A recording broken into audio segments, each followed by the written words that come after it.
Gonna start this off. Welcome to the show.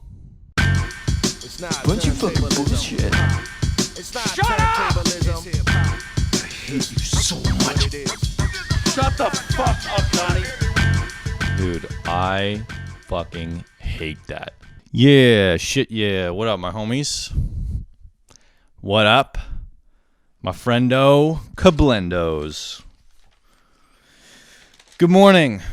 It's great to be here, as usual. I'm in a pretty good mood. I'm in a pretty okay mood. So, had a pretty good last night. You know, I did a fucking workout. I had all my shit, you know, clean my house. Like, nice, just organized night. Get to bed at a decent hour. Gonna get up early. I have a bunch of stuff I'm doing today. I'm super excited. I wake up at fucking 1 a.m. to, I don't know what the fuck, but my shithead neighbors are doing some whack shit again.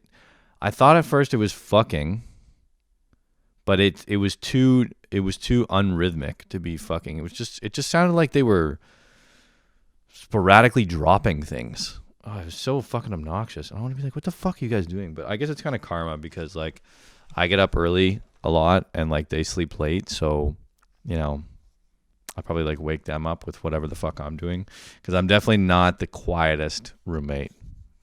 I got to admit that. Yeah, I got to admit that. Anyway, so fuck those guys. I had a bit of a late night. I recovered a bit. I had some yogurt, had some coffee, you know, doing okay. Jump into it. I was talking to a friend of mine who's much more sexually experienced than I am. And she was like, have you ever had a threesome? And I was like, no. And she was like, good, you shouldn't. It's pretty shit. She was like, every time you have a threesome, you just end up feeling bad about the third person, or you end up being the third person and feeling bad. Fuck you, Segura. And then she was like, you should just skip it and go straight to the foursome, which I thought was pretty funny because it's like, I don't know, it makes a lot of sense. I really don't think I can handle a threesome. I feel like I would definitely feel bad. Either I would feel like I'm neglecting the third woman, probably, or I would feel like I'm being neglected. You know, I don't think I'm secure enough in my sexuality or my mind to have a threesome. So, you know, okay. Oh God. Speaking of sex, I get horny, right? I fucking have my urges, and I've been trying not to look at porn, but like I'm not perfect, you know, and sometimes you just want to crank one out real quick, you know what I'm saying? And you just it's like you gotta scratch the itch or whatever. So like I've been trying to get off porn. It's been going really well. I've been kind of just, you know, using the old noggin to get the job done, as it were. But every once in a while you crack it open. I've been enjoying my time away from porn because porn is so intense, you know what I mean? And it's so like fucking filling her up with cum and fucking her ass, and it's like, Jesus Christ, it's just like a lot, you know? And the thing about using your noggin is it's like way more chill most of the time for most people. So, you know, I kind of, after spending a bit of time away from porn, I kind of forgot how fucking intense it is. And one day I just, you know, had to get one done, and I open it up, and what's the first thing I'm just going right. In my mind, I have just done kind of, you know, just nice little fantasies, get the job done, carry on my day, you know what I'm saying? And it's just been like chill, and I'm like, oh, you know what? I just gotta, you know, I don't know the mental fortitude right now. I'm just gonna kind of use an aid, you know, get it done. I'm still in a mellow zone though, because I've been doing all these mellow fantasies. So I'm like, oh, it'll just be a quick mellow, easy. I open up Pornhub, quick mellow chill. The first thing I see, brother fucking the shit out of his sister. It's like, Jesus Christ, bro. Like, holy fuck. The next thing I see, drinking fucking loads of jizz. It's just like, holy fuck. Like, I thought maybe we could use, you know, like a Pornhub Lite, you know, where it's just like all like chill shit instead of like hardcore, just everything, or at least, you know, like a different landing page, so that when you landed there, you know, if you were just trying to have like a chill quick sesh, you wouldn't have to have your brain assaulted by like like military sex where it's like fucking attack and just all this shit. So I just thought that was kind of funny. It's just such an immediate shift of gears. I was like, oh, just a chill little, me time. And then it's like, you like that fucking shit? Ugh. And you're like, holy fuck. All right. So anyway, last night I was having a really mellow time. I was listening to Paul Simon of Simon and Garfunkel, really chill. And I was singing along to it. I like to sing sometimes. And it was like really beautiful. It's really beautiful. It's April Come She Will, if you know that song. It goes like this. April Come She Will. It's really like, Simon and Garfunkel. It's chill. And I was just like there, and I was having a beer. And I was really vibing, I was sitting right where I am now. I had a blanket on, had my nice lighting, and it was playing doon ding doon doon doon, really nice guitar. And I was singing like April, and then I was singing it's like and I just like burp, and it's like a huge right after I'd been chilling for like just really chill and quiet, and it was just like so that was pretty nice. Last week I talked about McGill and how shitty my time was there. And there's like more to that, like just in general. It just got me thinking about like university and shit. Because last week, one of the points I said was like the biggest lie I was ever told is that frosh is fun. And another lie I was told, again, I've talked about, I'm in a frat, right? And what they don't tell you when you join a frat, no, I shouldn't say that. They do tell you, is that you have to do so much charity work. And it's like, I thought you guys were a bunch of fucking degenerates. Like, why are we doing charity work? I joined this thing just to fucking party. I think frats do charity just so that they can tell people they're not total pieces of shit. Because if they didn't do charity, they'd be total pieces of shit. You know what I mean? Like, they would have so many less talking points and like arguments for all the shit that goes on with frats, especially in the States, if they didn't do charity. And then even then, I think a lot of the times the charity is just like some fucking party. No, I shouldn't say that. The fraternity raises a lot of money for stuff. I don't fucking know because I don't care and wasn't involved. But I assume they raise a lot of money.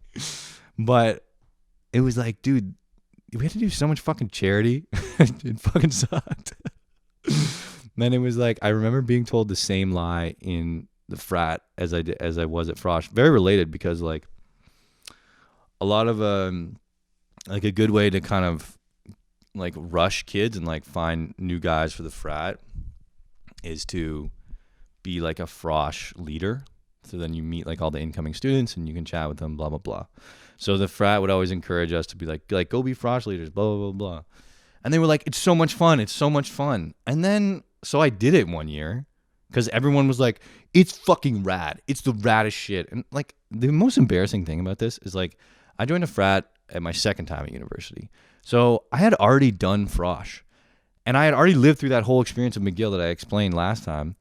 And then somebody else, like some other new group of people, right? They were like, you should do frosh. It's so much fun. And I'm such a fucking idiot. I was like, oh, yeah, it's fun. Oh, cool. And I fucking did it.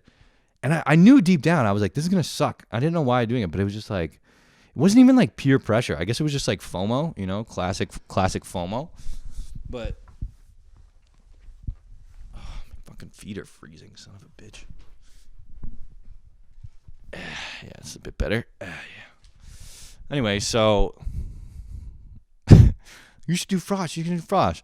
And of course, okay, so the first thing about fucking frosh is wearing those stupid outfits. You have to wear like some fucking dumb, like neon colored thing, And then on top of that, it's like you have to put on some other neon plastic shit. And it's like the more goofy shit you have on your body, like the bigger it's like the more you look like an idiot, the cooler you are for some reason. I don't fucking know why.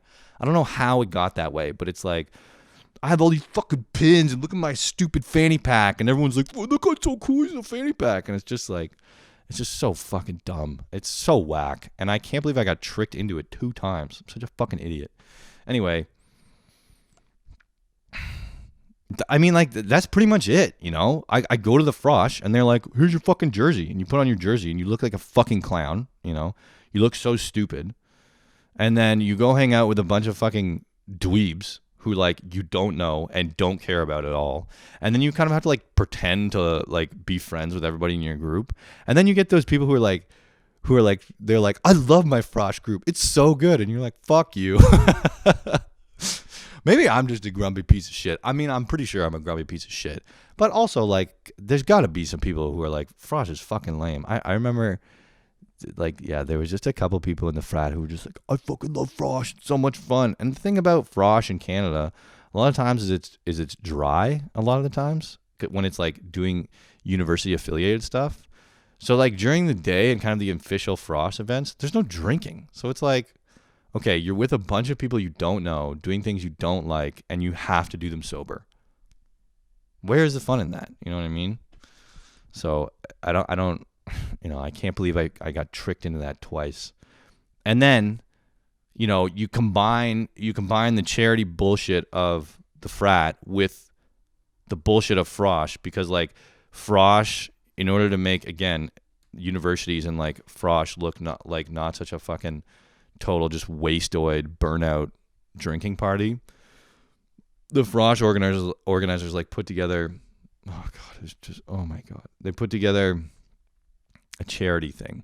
In Ottawa it's called Shinorama. I think Shinorama is actually like the charity across Canada. I don't fucking know, but like you have to stand on corners and yell at people in cars going by and say fucking donate, and it's just like a more obnoxious version of begging, right? You know, like when you see a homeless person on the side of the street begging, you're not stoked to see them. You know what I mean? Like, you're not like sick, a homeless person. You're not like, fuck you. And, you know, if you guys listen to my Shroom Trip episode, you know I'm troubled by this issue. But it doesn't change the fact that when you see a homeless person, you're not like, fucking yes, a homeless person. You know what I mean? Like, that's not the emotion you have. And so, but the thing is, for homeless people, you have like empathy, pity for them, because like they're a victim of their circumstance to the majority of the degree, right? To somewhat of a degree. But for these college kids, it's just a bunch of fucking obnoxious assholes standing on the corner. I guess it's raising money for charity. It's good, but I still just like, I could never get over my selfish embarrassment in order to help others, because I'm a fucking piece of shit. You know, what do you want from me? So fuck doing charity that way. See, like, look, let me just save myself a little bit, because I would never, ever do charity like that again. Beg for money on the corner.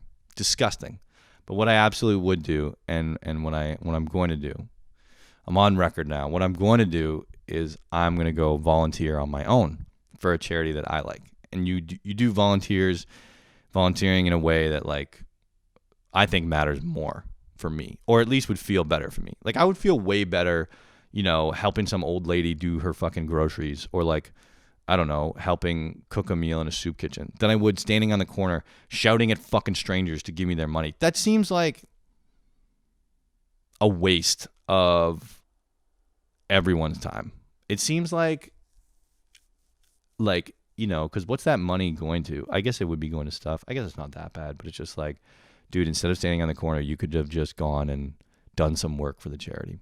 I shouldn't be such a cunt. I mean, it is charity. I am hating on charity, but you know what? It also just, it's so fucking whack. Every time I see those stupid university things, like, fucking Shinorama, and like, it's always the most obnoxious cunts who look like they're having the best time. You know, the people who are like, yeah, it's fucking fun charity. You know, and it's just like, ugh, fuck you. So, fuck that bullshit. I'll volunteer in my own way, you stupid bitch. Okay.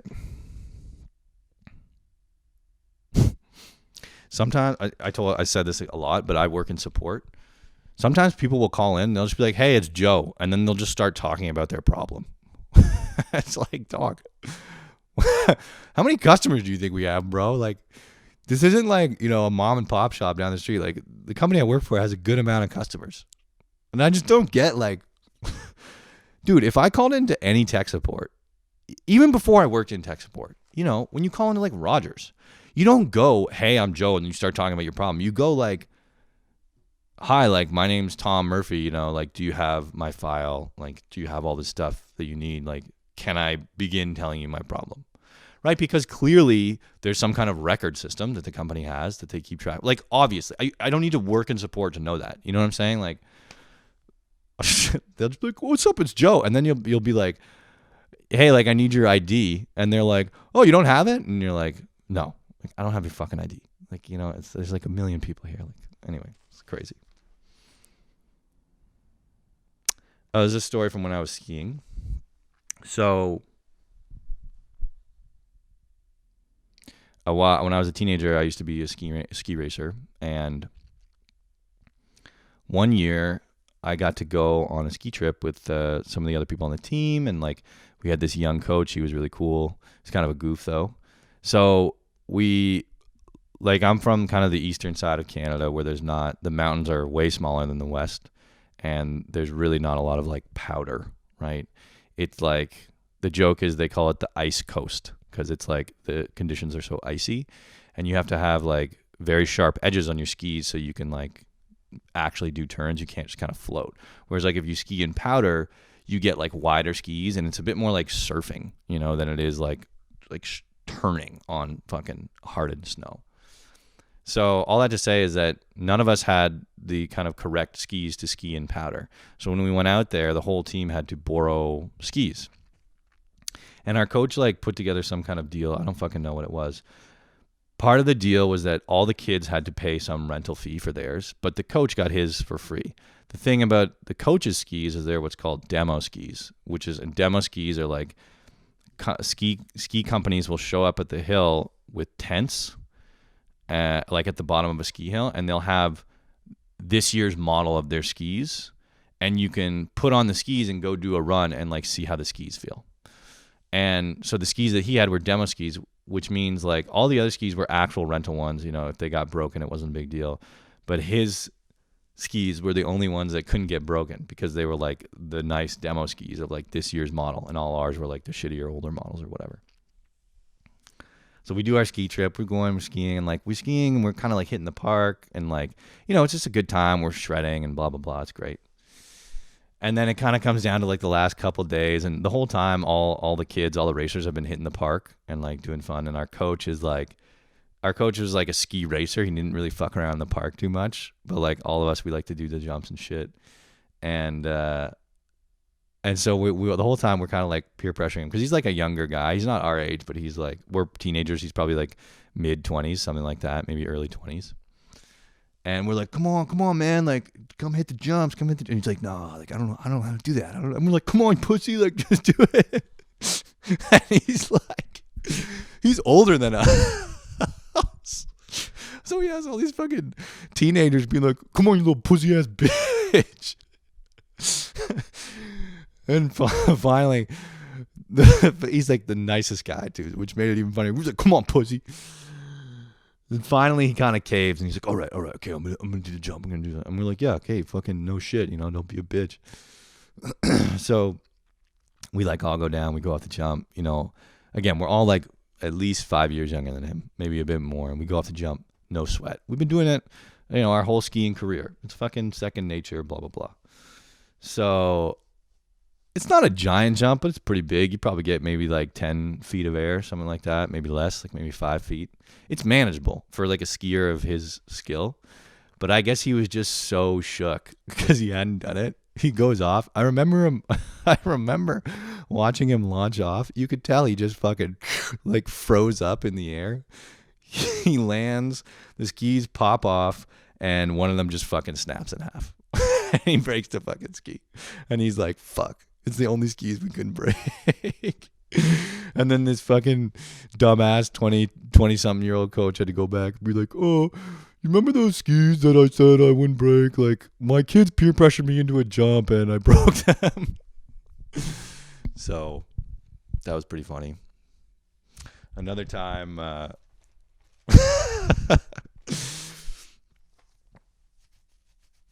The same. I don't know if this is gonna be that funny, but it was just a story that I was kind of famous for. I was a bit of a badass when I was skiing. As much of a badass as you can be being an affluent white person on a ski hill, you know. But of that demographic, I was hard as fuck. You know what I'm saying? So, me and my other homie, who would always get me into trouble,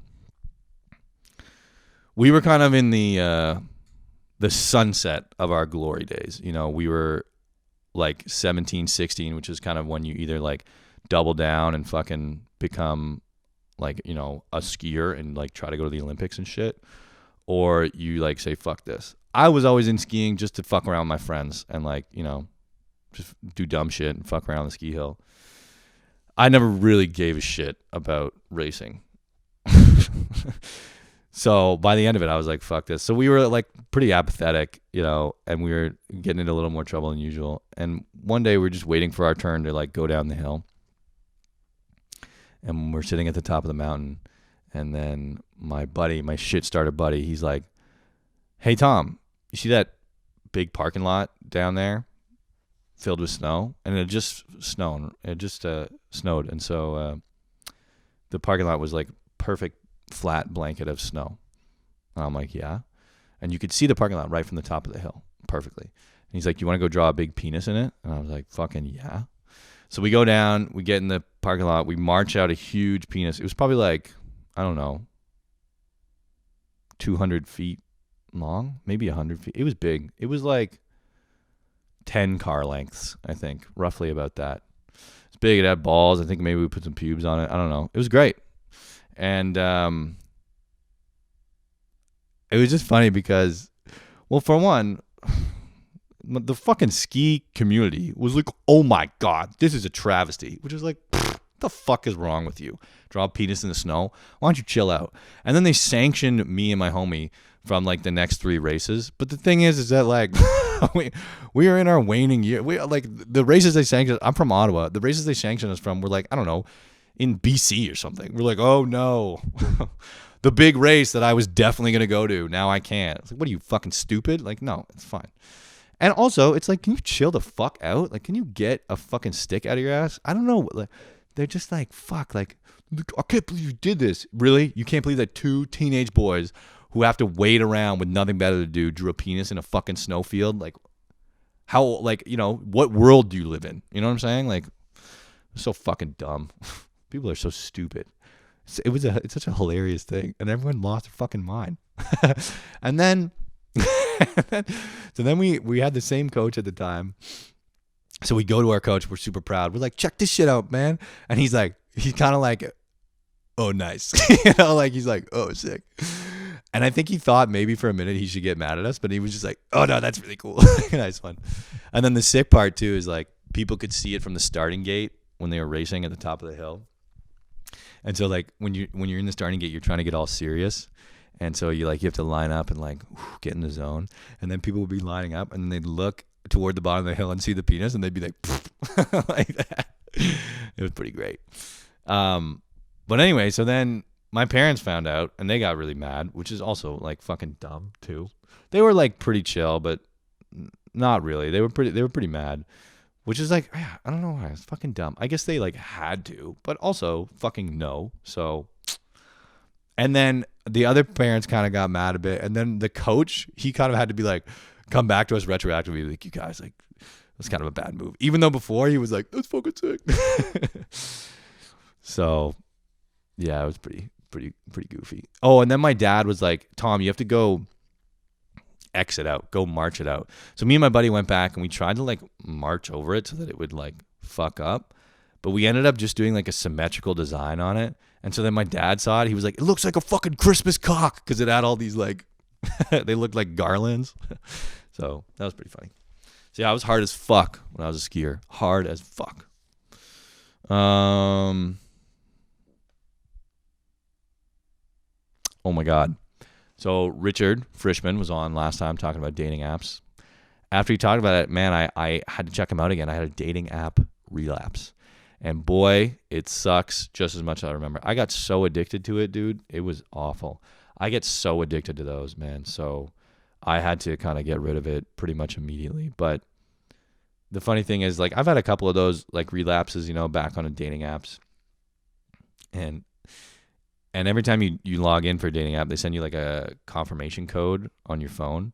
So you can tell, like, where I'm at in my life in terms of, like, my mental state by, like, scrolling through my text messages. And when you find, like, bunches of dating code verification texts, then you'll know, like, that was a rough month for him. Yeah. Oh. Therapy's fucking dope. If you don't go to therapy, go to therapy. It's fucking lit. The thing about therapy, though, is speaking of dating apps, therapy is kind of like dating. You have to find a therapist that you vibe with that's, like, good for you. And it can take some experimentation. I only started therapy, I think, like, last year. I've only been to about 3 or 4 sessions. My first 3 sessions were with this therapist I found online. He was okay. Frankly, I thought he was kind of dumb. And I felt smarter than him, and which is not really a good thing to feel when you're going into therapy. You know what I mean? I think what I'm looking for in therapy is for somebody to tell me shit that I haven't thought of. Because clearly I spend a lot of time thinking about shit. I would like to be presented with, like, have you thought of it through this perspective? And then I could be like, oh fuck, like, that's true. And that guy just wasn't giving it to me. So anyway, I got a new therapist from a recommendation of a friend who's trying to be a therapist. She was like, you should check out this joint. And I did. Got this therapist. I got 1 session with my new therapist. She fucked me up. It was sick. She cracked me open like a fucking egg. Just bawling. It was great. A lot of growth, development. Fantastic. And I think I mentioned this on the last one, but I don't give a fuck. It used to be like, you'd be in high school and you'd be like, that guy goes to therapy? What a fucking weirdo. Like, don't fuck with David, man. He goes to therapy. Now, if you go to therapy, you're on top of your shit, man. Like, right now, I'm in a pretty good place in my life. I'm pretty happy. I got a lot of shit going on. I'm doing this fucking podcast. I'm playing music and shit, and I'm cooking a lot. I'm on my game, and I'm going to therapy now. It's like, when an NBA player goes to physiotherapy, you're not like, why are you doing that? You're like, yeah, you should be doing that because, like, you want to stay on top of your body and shit. It's the same thing, right? You want to stay on top of your mind. You go to fucking therapy. So you make sure that all your habits and your fucking mental ligaments are bending and moving in the correct ways. You know what I mean? And so it's like I was saying, it used to be, oh, David goes to therapy. Like, don't fuck with David. He's a weirdo. Now it's like, you cannot fuck with David because he goes to therapy. Because David's on his fucking shit. So go to therapy. Therapy's sick. Sardines. I had a talk with a friend. Well, I should say, I attempted a recipe recently. It was like kidney beans and sardines and fennel.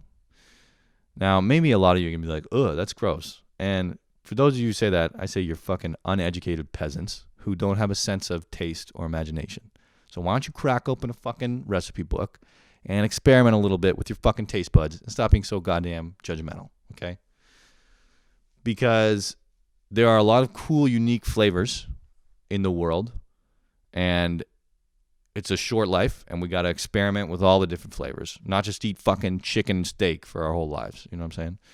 So, fuck you. Back to the thing. This recipe, sardines, essentially like sardines, kind of toasted fennel, kidney beans, white kidney beans, and like chicken stock, roughly. There's obviously some other shit, but that's kind of roughly it. It's supposed to be kind of like kidney beans in kind of like a thin stew, and like with the sardine kind of on top as a garnish. And I made it. It was okay. I kind of like rushed it a bit, so I didn't do a great job. I'd like to attempt it again, but anyway, it was all right. It wasn't bad. It was okay. It was honestly a bit too lemony. The sardine wasn't really the issue, but it was a bit too lemony. Also, cooking beans is like this whole fucking skill. You have to soak beans overnight because if you don't, they're really fucking hard. So I did soak them overnight, but then even after soaking them overnight and cooking them in my chicken stock, they were still kind of like not crunchy, but like when I bit them, you had to bite them. They didn't just like mush, you know? So the beans are kind of an odd texture. I put a bit too much lemon, and yeah, that was kind of, it was okay. But it doesn't really matter. The point is that I was telling this to a friend of mine, and she goes like this. She goes, ew, sardines? Sardines and beans? That's gross. And I gave her the fucking speech I just gave. Like, why don't you open up your fucking mind, you closed-minded piece of shit, right? But then I started thinking about it, and then we had this talk about how I was like, sardines are fucking dope. I've recently also just tried sardines on pizza. That is a time and a half. You want to fucking ride for your taste buds, throw down some sardines and pizza. You got to drop some cash, though, and go to like a nicer pizza place so that they fucking do it right. Because I feel like if you did it wrong at a shitty pizza place, it would be pretty gross. So you got to go to the people who know what they're doing. So drop some cash, go to like a nicer pizza place, get some sardines on there. You're in for a fucking treat. But anyway, I started thinking about it because she was like, ew, sardines. And I was like, have you ever had sardines on pizza? And she was like, no. And she was like, I don't want to eat sardines in this fucking bean recipe either. And then I was like, first of all, sardines are lit because they're like a new, different taste. So you can test it out in some food and make some crazy dish, you know? Like a crazy taste like sardines is kind of like a crazy new color, you know, that an artist paints with, or some crazy technique that an artist does that's like groundbreaking. And everyone's like, whoa, I can't believe we weren't using this technique forever. And the artist was like, well, it was right fucking in front of you. You just chose not to. That's kind of like what sardines are. So sardines are lit in that sense. But the other thing is that, you know, sardines are those foods that fly. They're such an odd food because everybody knows what sardines are, but like nobody eats them, right? And everybody thinks they're gross, but also everybody knows what they are. And, you know, I don't know anybody who makes a dish on the regular with sardines. It would be like a situation like me where it's like, hey, this crazy thing happened. I made a dish with sardines. It's like out of the blue. You know what I mean? So then I started thinking about it, and I was like, why the fuck does everybody know what sardines are, even though everybody hates them? Like, if everyone hates them, why are they still getting sold? And then I was like, you go to the grocery store, and there's like, it's not like one type of sardine. I went to the grocery store. There was like 20 different types of sardines, different sizes, flavors, stored in different types of oil, you know, all this shit. And I was like, what the fuck? I was like, who is buying all the sardines? Like, who is eating all these? Because it's like, I haven't met anyone from my generation who likes sardines. And then even like my parents, you know, they'll have it like once or twice, you know, or like, but even for them, it's like a thing, you know, we make sardines. So I was like, who the fuck is eating all these sardines? So if anyone knows anything, like, yo, like my grandma makes sardines, or makes this dish with fucking sardines, let me know. Cause I want to know who's the motherfucker who's buying all the sardines in the grocery store to keep the grocery stores in business. Cause it's not like if sardines were like, if no one was buying them, then the grocery stores would not stock them. So clearly people are buying them. But it's like, what dishes do you make? The only dishes I know involving sardines are fucking this on pizza and then this thing that I made.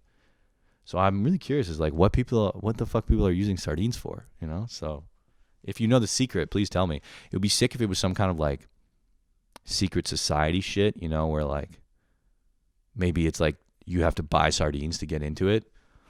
Or it's like some kind of conspiracy with the grocery stores where it's like the grocery stores are disseminating like stock trading information through sardine cans, and only the people who fucking know about it, the Illuminati, you know, they're buying sardines to get all the stock trading information. That would be fucking lit. Or like you could find out who the next president of the U.S. was by like buying the right sardine pack. Fly under the radar. Isn't it crazy? Because everybody knows what sardines are, but like nobody fucking eats them. Like Brussels sprouts, I remember nobody, like, I love Brussels sprouts now. And I feel like most adults like Brussels sprouts. You know, it's like a kid thing where you're like, ooh, Brussels sprouts. Brussels sprouts are fucking delicious. You put them with bacon, you know, fuck me up. They're so good. But it's like, even as an adult, I don't know a lot of adults who are like, yo, fuck me up with some sardines. You know what I mean? So they fly under the radar. I think there's some other foods like that too, but I'm kind of blanking on them right now. Anyway, if you're part of the sardine cult, yo, your boy wants to get in it. I was already in a bunch of cults, a frat, student works painting. So like, you know, I know when my way around a cult. I'll be a great member. Reach out. I know a couple sardines dishes, so fuck me up. Word. The fastest way to make me hate you is to say that you're really busy. Fuck you. Okay, don't say this. Don't say that you're a busy person. Because here's the thing. If you are a busy person, that will make itself obvious. That will make itself clear, right? Because when I call you to talk to you, then you will say, hey, can I call you back? I'm doing something else. And then in my mind, I'll go, wow, Frank is really busy because every time I call him, he's fucking jogging, or like baking pizza. I don't fucking know. You know what I mean? Whatever you're doing. It's so fucking obnoxious when someone says, because I'm a really busy person. No fucking shit. We're all busy. And also, are you? Are you really busy in your own little fucking life, working your 9 to 5?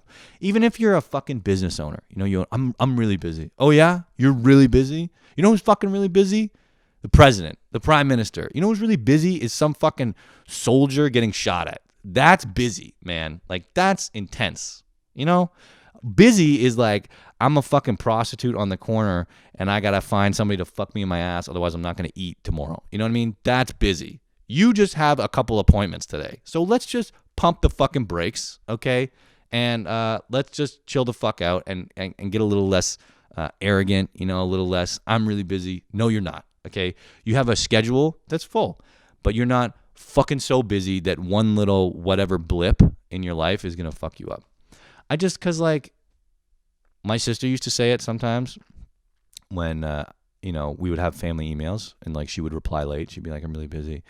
She's like, I don't think I can reply to this email. I'm really busy. I'm like, Caro, like it takes about 1.5 seconds to reply to an email. It's not that bad. And even if like, whatever, even if you are really busy and you're like fucking swamped, don't say that, because what you're actually saying is that my time is more important than yours.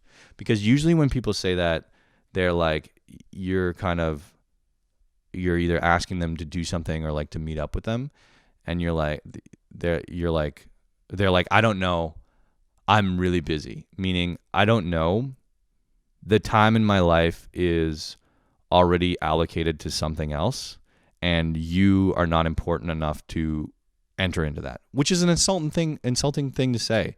So you don't need to say I'm really busy, because it's condescending, because it's like, if you are really busy, again, it will become obvious. So you don't need somebody to tell you that, right?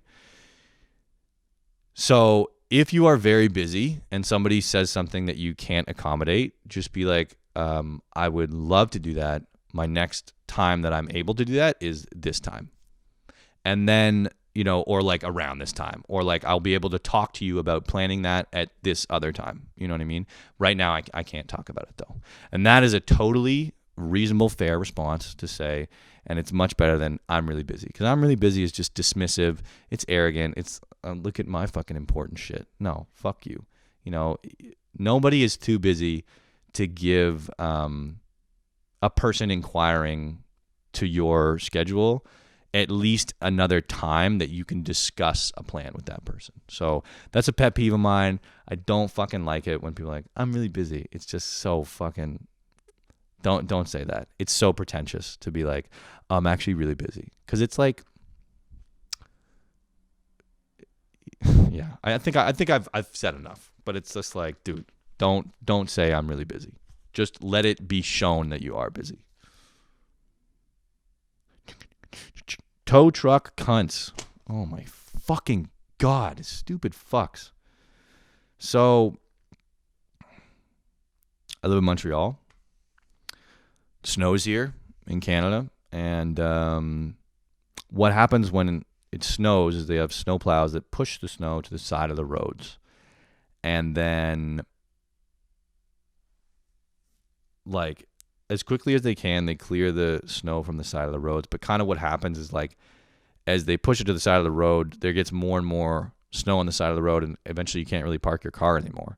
So what they have to do is periodically, they have to have everyone remove their cars from the street, like park somewhere else. And they come by with these huge fucking, like, they looks like farming equipment also, almost. And they're huge fucking snow blowers. And they churn up the snow on the side of the road and shoot it into dump trucks behind them. It's really cool, actually. And the dump truck drives slowly behind them, and the snowplow kind of drives here, and it goes like, and like shoots the snow. And there's like 4 dump trucks in a line, and the first dump truck, when the first dump truck fills up, it drives off to wherever the fuck, and then the next empty one comes in, and they keep going. It's really cool. It's a cool system. So the thing that happens is there's a bunch of fucking tow truck cunts that come down before the scheduled time, and they drive down your fucking road blasting their sirens, right? Because I say that because they're not official, government vehicles. They're shithead tow truck drivers who are fucking high on meth to stay awake, and they're like, they blast their fucking siren, and it's one of those sirens that it's quick, like this, like it's like, it's not like the it's like, it's like the European ones. I don't know if that makes sense. Anyway, they blast those and they drive slowly down your road to make sure that you remember to fucking move your car. Now, look, I know what everyone's going to say. Well, Tom, that's kind of nice of them to do that. Yeah, kind of. But the thing is that, like, okay, first of all, they're making money. Well, fuck, it is kind of nice of them, but they're still fucking cunts. And I hate it. because the pace at which they drive makes me think they have a sense of self-importance that is too inflated, right? They're driving really slow, blasting their fucking siren. And then me and all my fucking shithead neighbors look out the window going like, what the fuck are you doing? Because you don't need to drive that slow to be like, me. It's a crawl, right? It's like literally about, I don't know, 10 kilometers an hour. That for Americans, it's like maybe 5 miles an hour, and it's just me, and you're chilling. It's like 8 o'clock, and you're like, and you're like, yo, fuck you. And it's some fucking fat piece of shit in his fucking tow truck, smoking a cigarette. The snowplow will come tonight. I gotta and it's just like they think they're so important and doing a fucking service for their community just by going through and waking everyone up from their chill fucking TV evening. And it's just like, dog, you are such a piece of shit cunt. And then the worst part is, like, as they're doing this service, they're also looking for people.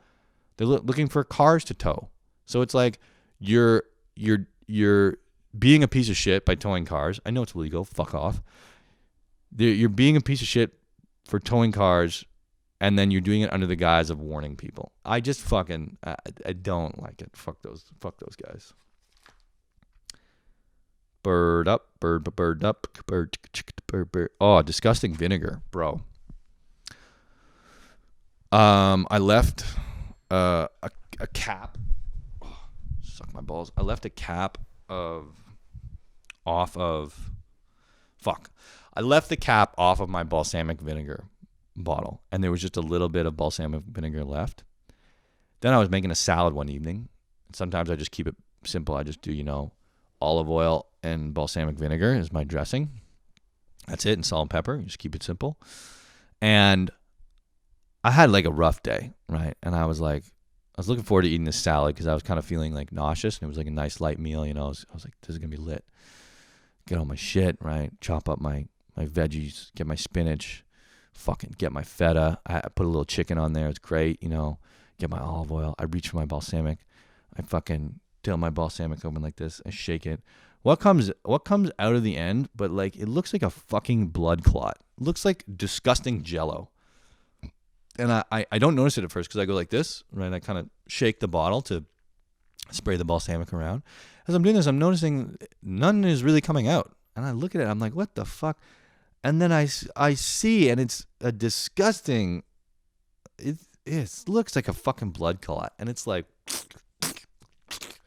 And it's so gross. And then I touch it, and it's like, ugh, and it's disgusting, and it's dripping, and then it gets on the table, and it gets on my salad a bit, and it just feels gross, like some kind of fucking slug or like amoeba. or like some kind of half alive thing that's like now it's touching my body and fucking touching my salad. It's fucking gross. And then for some fucking reason, I don't know why, but the balsamic vinegar has some kind of like, you know, like those plastic, it's like a hole. It's like kind of it looks kind of like a peace sign in the top of the vinegar, and it's like to make it spit out or whatever. I don't fucking know. But it has this plastic kind of grate. And so all the disgusting goo is getting caught in there. And then so I think there's just a little bit of goo. So I fucking try to get the goo out to get to the regular stuff, or at least, you know, investigate a little more. And then I'm trying to get the goo out. It's getting stuck in the grate, and I'm fucking touching it. And I just had a shit day, and this fucking disgusting goo, and oh my God, it's fucking gross. And then I look in, you know, I think, maybe there's still some left. And it's just all shit goo. And it's just fucking, ugh. It was like something you'd find in a Petri dish, you know, or like, it was so disgusting. And I was like, fuck you. I was so disgusted, really, truly disgust. It was kind of an interesting emotion because it's like, you know, you don't really get to feel like true disgust, just like pure disgust. It was great. It was good. It was good. It was good. So it was like, yeah, it was really fucking gross. Yeah, that was kind of cool. What's this here? Yo, fuck texting. Fuck texting. Texting in 2021 is fucking out. My dating app Relapse. I'm not fucking shy. I met this girl. She's really nice. We've gone on a couple of dates. Just one date, but what I did quickly is I was like, hey, like, I'm going to call you. Is that cool? Because fuck texting. Because look, for one, I work all day on screens. I have like a screen headache most of the time right now. It fucking sucks. A lot of my hobbies involve screens. You know, I like to play video games, screens. I like to produce music, screens. I like to fucking edit my stupid fucking clips, screens, all screens. I like to watch TV. I love watching TV and movies. Screens, get fucked. Part of the reason my life is so good right now is because I just can't do screen shit because my fucking head hurts. So I have to do like wholesome shit like cooking and cleaning and fucking working out. So fucking dumb. I hate it. So, so I can't do any of the screen shit. So I was like, the last thing I want to do is stare at my fucking phone and have some bullshit small talk over text with a fucking stranger. You know what I mean? Even if she is a babe, you know? Doesn't fucking matter. I don't want to have some bullshit talk over screen. One, because whenever you text with a new person, the content of the conversation is shit. It fucking sucks. For me, I don't like it. And I think it sucks, honestly, because I just don't want to be texting, because I don't want to be staring at my fucking screen. The other thing, too, is that for me, again, for my like OCD approval seeking things, waiting for that text back, there's all that stress. Did I send too many fucking hearts? Did I use the right fucking word? Oh my God. How awful is all of that? Fucking pass. No, thank you. So I don't know why. For some reason, there's some like memes in Gen Z and shit about people being scared of phone calls. But like, dog, don't get scared of phone calls. Phone calls are fucking rad. Have a phone call. Call up your fucking friends. Say, what the fuck's going on with you, homeboy? How was your day today? You know, I love you. It's good to see you, you know? What are you doing? You want to fucking hang out? Let's fucking smoke some weed, suck some dick, you know? I don't fucking know. Whatever you got to do. You know what I'm saying? It's fucking rad. Call your friends. Call your fucking tings you're trying to get with. Call your Tinder matches. You know what I fucking liked? When I was on the dating apps, I like to do, you match with a person, and then immediately you just you text them heads up, and then you fucking FaceTime them.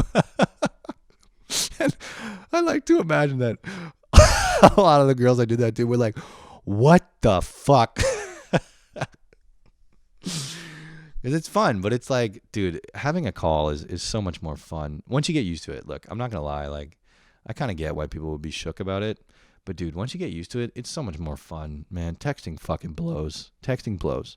It's going to save your eyeballs. You're going to learn some social skills. You're going to have more fun having conversations.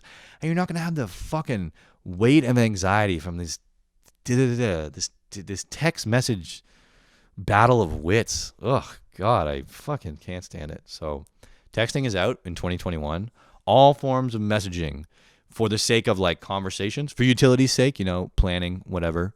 relaying information, messaging is great.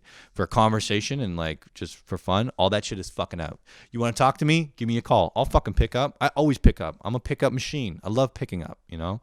I always have my phone. It's fucking on. If I miss your call, I'm going to call you back. So don't fucking text me. You can give me a shout. And likewise, I'm going to fucking call you if I fucking know you. So heads up.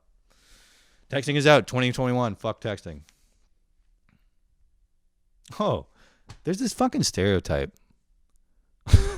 of the sexy yoga teacher, right? Or the sexy gymnast. You know what I'm saying? And it's like, ooh, she's so flexible. But it's like, dude, what kind of crazy ass sex are you having that you can't get it done with a regular person's flexibility? You know what I mean? Like, what kind of Cirque du Soleil shit are you trying to pull in your fucking bedroom on your busted ass IKEA mattress with your fucking smelly sheets? You know what I mean? Like, nobody needs like it's you don't need a fucking yoga instructor to up your sex life. You need to fucking do more foreplay, I think. I don't know. I'm not the best person to ask, but like I just think it's so funny that stereotype exists, because it's like, what, dude? Like, you can't put your dick in her like as it is? Are you that inflexible that like you need her to like contour around your body? It's just like, because you always see it in movies. And some fucking yoga instructor will come up to like, you know, the hapless idiot in the movie. It's in some bullshit like Euro Trip or, you know, like American Pie. And they're like, I teach yoga. I can bend in any way that you want. And it's like, what are you fucking into, like breaking bones? Is that your kink? Like, you know, like, I just picture them like the lady doing like the bridge, like the bridge in yoga where you put your hands like this and you're kind of like up like that, and then the dude is like fucking her from the top, and it's just like, that doesn't sound enjoyable for anybody. You know what I mean?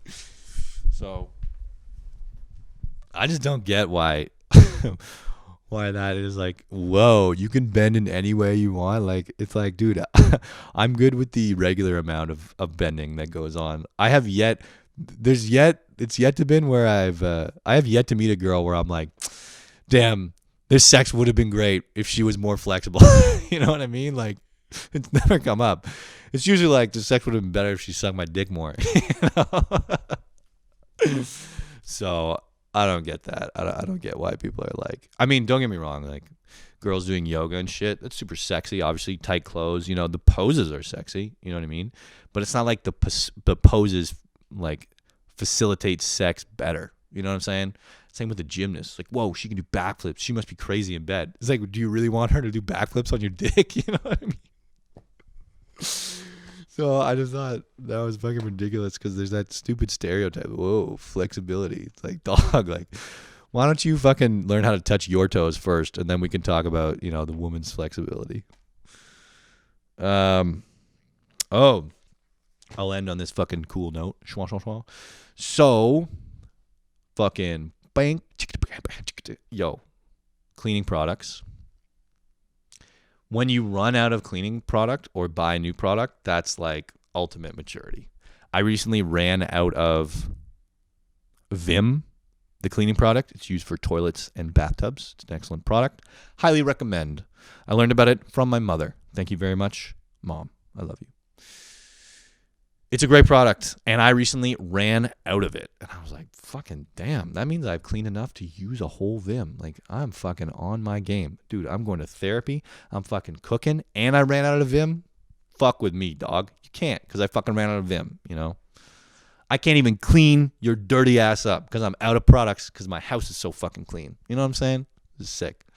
So if you run out of cleaning products and you got to buy new cleaning products, you're fucking doing good. And you know what?